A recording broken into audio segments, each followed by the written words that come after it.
tu as pris de l'air chaud, tu l'as foutu dehors, il était sec, et tu vas prendre de l'air froid et mouillé, tu vas faire rentrer dedans, et que tu vas devoir chauffer et assécher. Ça va te coûter une fortune. Il y a des gens qui, j'ai vu, hein, moi, des installateurs, hein, ils coupent les joints des menuiseries en disant ça m'évite de faire des trous dedans. Ouais, mais vous vous rendez compte, ça consomme de l'électricité, pourquoi vous voulez pas une ventilation naturelle? En fait, on consomme très peu pour chauffer de l'air, et on consomme beaucoup moins en tout cas pour le réchauffer qu'on ne consommerait pour le faire redescendre l'humidité relative en chauffant. Et donc le renouvellement d'air, à partir du moment où vous avez des gîtes, des parties privatives et des parties locatives, il faut que vous envisagiez chaque unité indépendamment l'une de l'autre. Parce que si vous avez des réseaux partagés, vous aurez des phénomènes de pollution phonique, quoi. Ça, c'est sûr. Et alors, comment ça marche? C'est assez simple. On extrait de l'air. On extrait de l'air pour en faire entrer d'autres. Donc, on extrait dans les pièces où il est humide, puisque c'est là où il pose problème, donc dans les salles de bain, dans les WC, à la cuisine. Et on crée des ouvertures sur les menuiseries. Alors, on peut créer des ouvertures dans les murs, hein, mais c'est infiniment plus facile de prendre une perceuse, de faire quelques trous dans une menuiserie, de mettre une réglette. Surtout, c'est une menuiserie en bois. Surtout des menuiseries en bois, mais toutes, hein. Menuiserie alu, menuiserie PVC, voilà, on sait où on peut percer, c'est pas un problème. Et donc, on met les réglettes. Hein, et donc, lorsque l'on extrait, on va sortir l'air avec l'humidité en excès. Et pourquoi je vous parlais de votre lave-linge qui fait environ 500 grammes d'air. Hein, parce que 1 kg d'air, c'est 0,7 mètres cubes. Et un lave-linge, un lave-vaisselle, un sèche-linge, quand vous faites son volume, largeur, profondeur, hauteur, c'est environ 0,350 mètres cubes. Donc si vous en avez deux côte à côte ou empilés, vous avez 0,7 mètres cubes. Si vous les enlevez, vous avez 1 kg d'air à la place. Puisque l'humidité relative, il faut savoir de quoi on parle. Et à 19 degrés, une humidité relative, c'est 7 grammes. C'est 7 grammes d'eau. C'est 7 grammes d'eau qu'on a vaporisé, qu'on a fait évaporer. 19 degrés, 55% d'humidité relative, c'est vraiment le seuil, enfin c'est pas le seuil, c'est le niveau de confort le plus couramment rencontré pour 99% de la population. Et à 19 degrés, 1 kg d'air, 55% d'humidité relative, c'est 3,5 grammes d'eau sous forme de vapeur dans ce kilo d'air. Maintenant, il faut savoir ce que c'est que 3,5 grammes d'eau. 7 grammes d'eau, pardon, c'est 7 grammes d'eau par kilo d'air. Et une cuillerée à café d'eau, c'est 3,5 grammes. Donc, vous prenez 2 cuillères à café, vous les mettez dans une casserole, vous mettez le feu sous la casserole, vous évaporez l'eau. Si vous avez fait cette opération dans de l'air qui était totalement sec, dans l'équivalent d'un volume de 2 lave-linges, vous êtes pile à 55% d'humidité relative. Vous remettez une cuillère à café de plus, vous la vaporisez, vous passez à 11 grammes 5, vous êtes à 72% d'humidité relative. Et au-delà de 65, vous êtes dans l'inconfort. Et pour revenir dans le confort à 55% d'humidité relative, vous avez deux choix. Soit vous renlevez de l'eau, donc vous prenez de l'air trop humide et vous le remplacez par de l'air sec, c'est le plus simple. Soit vous montez en température. Mais pour monter en température, il va falloir monter entre 22 et 23 degrés pour revenir à 55% d'humidité relative. Et là, d'un coup, on a énormément de consommation. Or, quand l'hiver, ici, vous avez 5, 6, 7 degrés. Imaginons que vous ayez du brouillard. Ça peut peut-être se produire, je ne pense pas qu'il y en ait beaucoup, mais imaginons qu'il y en ait. Les gens vous diront, tu vas faire entrer de l'air vachement mouillé, puisqu'il y a du brouillard, pour remplacer ton air chaud et sec. Tu n'es pas un peu couillon, tu as pris de l'air chaud, tu l'as foutu dehors. Il était sec, et tu vas prendre de l'air froid et mouillé, tu vas faire rentrer dedans, et que tu vas devoir chauffer et assécher. Ça va te coûter une fortune. Non. Parce que lorsqu'on prend de l'air à entre 5 et 6 degrés, qui est dans le brouillard, enfin, où il y a du brouillard, on a en règle générale environ 80% d'humidité, 90% d'humidité relative. Et on est proche de 3 grammes, 3 grammes et demi d'eau par kilo d'air. Donc en fait, on a un air qui semble très humide, mais parce qu'il est très froid et que l'eau s'est à nouveau condensée. Et quand on voit du brouillard, ce sont des gouttelettes en suspension. Et le simple fait de le chauffer, c'est fini. Et lui, il contient 3,5 grammes d'eau environ. Vous avez de l'air qui est saturé à 11,5 grammes. Ben, vous mélangez 2 kilos de cet air-là, et vous avez de l'air qui est à 55% d'humidité relative. Vous n'avez simplement fait que rentrer de l'air en kilos. Vous l'avez chauffé. Alors certes, il faut le chauffer, mais pour lui faire gagner 1 Kelvin, l'équivalent d'un degré Celsius, c'est simplement le zéro qui va au même endroit, hein, eh bien, vous avez besoin de mémoire 1013 joules, c'est-à-dire très peu. Hein, très peu, et 1 kilo d'air, c'est 0,7 mètres cubes, c'est l'équivalent de 2 lave-linges ou 2 sèche-linges, donc c'est pas rien en volume. Hein. Donc, en fait, on consomme très peu pour chauffer de l'air, et on consomme beaucoup moins en tout cas pour le réchauffer qu'on ne consommerait pour le faire redescendre l'humidité relative en chauffant. Et donc, c'est le principe de base. Hein. Et donc, pour ce faire, eh bien, vous allez prendre donc l'air que vous allez évacuer qui est dans les parties humides. Vous allez faire entrer par les parties sèches. Donc, vous allez avoir une bouche ou des bouches par lesquelles on va extraire. Et vous avez les grilles par lesquelles on va faire entrer. Et il faut que vous détalonniez vos portes. C'est-à-dire, on fait un jour d'environ 1 cm sous les portes intérieures, de telle sorte à ce que votre courant d'air puisse circuler. C'est ce qu'on appelle le balayage. Et à partir du moment où vous faites ça, ça fonctionnera super.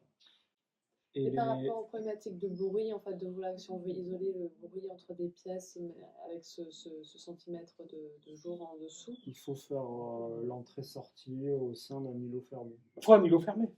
Ah, de toute façon, il ne faut absolument pas que vous mélangiez les îlots.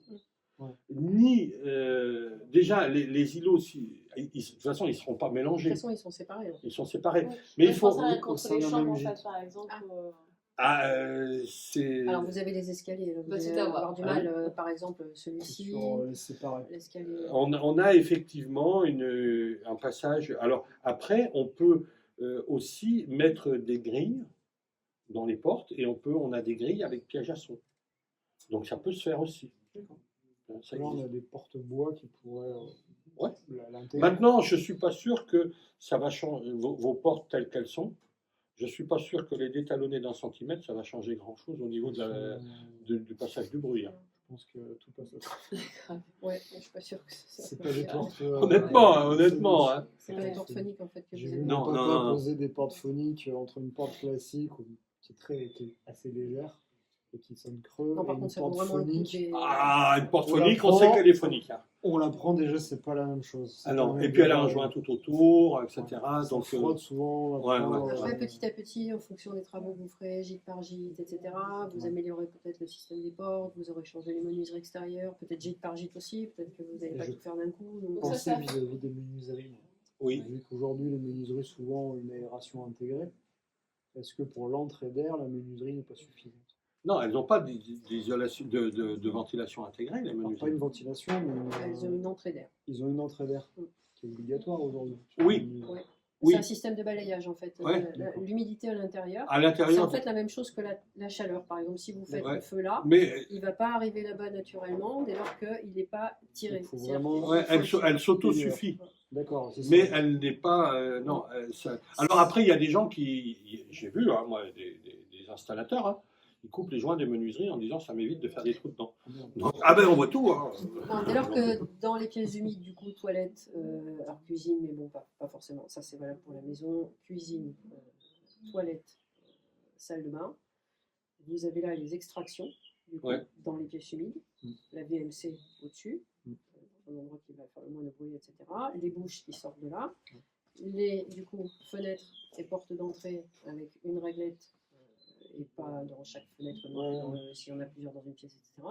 Une seule suffit. Et à partir de là, l'air frais entre, en tout cas de l'extérieur, passe, du coup, est attiré vers les pièces humides et donc il va circuler naturellement puisqu'il est tiré. Voilà, il va C'est faire, il l'histoire va de la faire son pompe à vélo balayage. en fait. Ouais, Quand ouais. vous tirez la pompe à vélo, vous tirez quelque chose. Donc à partir de là, l'air du coup chaud, humide des pièces va être attiré vers les pièces humides.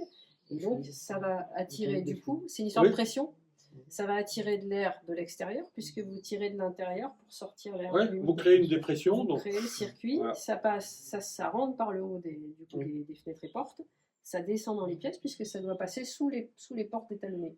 Et donc ce circuit d'air va venir chercher toute l'humidité de la pièce sèche pour l'emmener vers les pièces humides qui elles-mêmes du coup, comme les bouches sont en partie hautes, comme c'est passé sous les portes, et ben, ça va revenir dans les salles de bain, chercher salle de bain, toilette et cuisine, chercher la partie humide de ces pièces-là vers l'extérieur. Donc les L'air entrées, humide. c'est naturel, voilà. Par contre, une sortie, c'est une extraction. Par contre, c'est une extraction de VMC. Ouais. MC ou juste Simple flux. une petite ventilo Non. hydrométrie Non. pas Mais suffisante. là, alors, pour le coup, là, en plus, vous avez des murs ciment Portland, vous avez besoin en fait de sortir vraiment. Vraiment un gros VMC. Vraiment. Faut- Non, faut- c'est pas faut un forcément gros gros, hein. Non, non, non, C'est pas gros, hein. c'est tout petit. Hein. Et Non, ça se gère sur comment dire, plusieurs niveaux. Je veux dire, le système de circulation en fait, de l'air va bien fonctionner même si on est sur 2 niveaux. Non, oui, ça c'est pas un problème. Ça, Ça, ouais. ça c'est pas un problème parce que vous en avez qui sont en duplex. Mhm. Oui, donc non, ça c'est pas un problème. Ça c'est pas un problème. Et du coup, donc C'est là, l'histoire les de la pression VMC, dans le volume. il en Ouais, faut ouais. C'est une quand histoire même de pression. dans chaque pièce humide.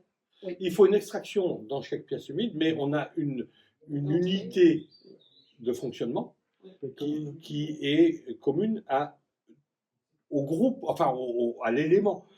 Si vous avez une chambre, une salle de bain, un WC qui sont une unité, et une cuisine, hein, eh bien, vous allez avoir donc un groupe qui va extraire dans la chambre, dans les WC, dans la cuisine, et non, dans les WC, dans la cuisine, et qui va donc, vous allez avoir une entrée qui va se faire par la chambre.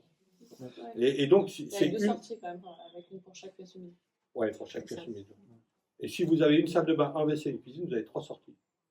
Mais votre question, c'est une VMC par gîte, oui. C'est un VMC, une Ouais. VMC. Non, par c'était jour. pas ça, c'était bien Non. savoir si c'était D'accord. bien une VMC par pièce humide. D'accord. Ouais. Et, Enfin, c'est une bouche C'est par une pièce bouche humide, par pièce humide. mais une unité d'extraction par entité de location. Par volume.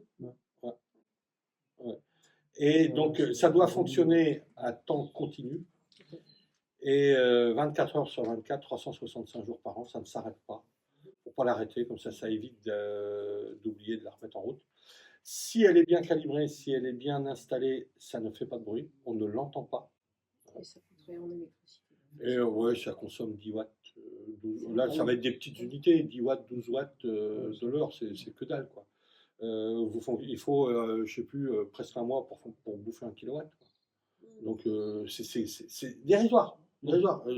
Et on entend, on l'a encore eu hier dans la conférence, des gens qui disent ouais, mais vous vous rendez compte, ça consomme de l'électricité, pourquoi vous ne voulez pas une ventilation naturelle? Parce que déjà, la ventilation naturelle, elle n'est pas suffisamment efficace. Et d'autre part, parce que moi, je suis pour les économies, mais à un moment donné, faisons une économie si elle est significative. Oui. 10 watts, vous avez une box que vous oubliez d'éteindre, c'est bon, quoi.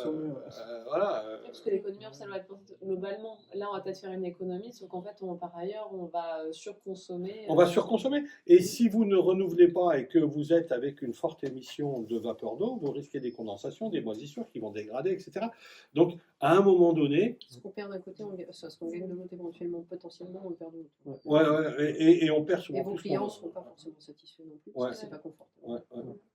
Ouais. Et donc, il y a aujourd'hui des VMC qui gèrent, qui s'autorégulent en fonction du taux d'humidité relative. C'est ce que je pensais. Ouais. Et vous qui détectez qui détectiez plein de trucs dans votre boulot, il y en a qui s'autogèrent et qui s'auto-accélèrent également quand elles constatent un excès de CO2. Quand elles repèrent certains COV pour lesquels elles ont été programmées. Il y a des nez pour tout, je pense que vous êtes mieux placé que moi pour le savoir, hein, que nous. Et dans certains milieux, hein, ça dépend de l'hydrométrie, de la Oui. pression et des tas de facteurs qui font que sur un même produit, on ne détecte pas de la même manière. Tout à fait, tout à fait. Le plus embêtant est de faire l'entrée et la sortie. Après, voilà, faut faire les. Voilà. Il y a le coût aussi des menuiseries, il y a ensuite les équipements, chacun. Mais Parce que encore du une coup, fois, ça, vous cette allez tailler entrée, elle est finalement. plutôt à faire nous-mêmes ou à faire avec le menuisier en Non, fait le menuisier, vous lui dites où vous voulez la grille. D'accord. Parce que le menuisier, aujourd'hui, on a des menuisiers, par exemple, qui, quand on leur dit, moi j'ai besoin d'entrée d'air, ben, ils font des trous partout, toutes les menuiseries. Et d'un coup, vous avez l'extraction dans la salle de bain, puis à côté, vous avez la menuiserie avec la grille d'entrée. Bah, l'air n'est pas plus con que nous, hein. Circuit direct. Hein. Ouais. Et du coup, le balayage dans la chambre, ben, on oublie. Hein. Donc, Donc, et il faut. Ah, bah, tu m'avais pas dit. Ah, attends, il faut. Alors, effectivement, l'électricien doit nous dire je veux les grilles ici, ici, ici, parce qu'on a déterminé. Vous pouvez les poser vous-même, hein, c'est pas compliqué à poser une VMC. Hein. Mais c'est plus les traversées il faut faire. qui est plus compliqué. ouais, là, chez vous, effectivement, il faut Là, avec les carotter combes dans des perdues, murs pour le comme coup, ça. C'est facile. Là, c'est facile. De l'autre côté aussi, là, on a un endroit facile. Le gîte qui est au milieu, c'est un peu plus complexe parce qu'effectivement, on a la charpente, etc. Donc, il faut sortir plutôt. Oui, là, il va falloir regarder comment, c'est là-bas, ouais. comment faire. Ouais. J'avais vu avec l'électricien, on avait parlé VMC. Celui-là, c'est jouable parce que vous pouvez la coller là-haut. Et Et on est d'accord que là-bas, oui, on est embêté. Celui-là, il y a Parce qu'il y a le un, mur il y a et un la truc. dalle. Ouais. Il y a un truc là. Ouais. Dans la Ouais. charpente. Alors après, donc les gaines se passent relativement facilement, mais par contre, l'extraction qui doit se faire, pour ceux qui sont vers le toit, ben, effectivement, vous pouvez sortir, traverser le plancher des combles et sortir avec une tuile à douille, ce qu'on appelle. Hein, donc ça, c'est simple. Mais par contre, ceux qui sont complètement au rez-de-chaussée, il faut un carottage dans le mur. Et carotter, on carotte à 100. Hein. 100 mm sur long comme ça, bon, ça se fait. Hein, moi, je l'ai fait chez une de mes filles. Enfin, chez notre fille, on en a qu'une. Enfin, une des miennes. Nous, on en a une tous les deux, mais je te l'avais jamais dit. Bah, voilà, tu le sais. Et la question que j'ai, justement, vis-à-vis de la VMC, ce qu'on va repérer, c'est que là, si on doit carotter, on va carotter côté passement de l'eau, Ouais. de l'écoulement d'eau, où on a les grosses, en hiver, grosses précipitations, donc beaucoup d'eau, est-ce que c'est pas gênant? Non. Ah non, c'est plutôt là-bas, non. Parce qu'on sera assez haut, vis-à-vis du carottage, donc ça sera pas gênant. Pas du tout. Non, non, non. Même si vous carottez et que vous êtes à 50 cm au-dessus de l'eau, le tout, c'est que l'eau ne soit pas 50 cm oui, au-dessus du oui, carottage, parce que ça, c'est ennuyeux. Non, non, ça sera plus haut. Ça sera plus haut, en plus. Oui, bien sûr, bien sûr, bien sûr. Donc, non, non, ça, c'est pas un souci. Alors, c'est plus un souci pour celui qui va faire le carottage, parce que, bah voilà, il faut échafauder. À moins de le faire depuis l'intérieur, mais ça salit beaucoup. Parce qu'on fait avec donc un trépan diamant et il faut de l'eau, quoi. Et après, pour la reprise de pierre, il y a une préconisation à faire, parce que là, on va carotter sur de la pierre ou entre les joints. Non, donc on vise, si possible, vraiment dans la pierre. Ouais, parce que, bon, déjà, de toute façon, on sait où on commence, et on sait à quoi on s'attaque, puis très rapidement, on ne sait pas trop, quoi. Et donc, c'est quelqu'un qui doit connaître. Spécialiste, hein. Ouais, là, on ne s'improvise pas. Hein. Et on avance gentiment, et puis à un moment donné, voilà, on dit, tiens, je vais reculer, on casse la carotte, on la sort, on en remet une, etc. Le risque étant qu'il y ait un bout de pierre qui casse et qui se mette dans... parce qu'il y a un petit interstice entre le corps du trépan et les dents qui sont un peu plus grosses. Et si vous avez un grain, une saloperie haute qui vient se coincer, vous êtes bloqué, ça ne tourne plus. Et là, des fois, c'est ennuyeux, quoi, parce que pour ressortir, c'est pas simple.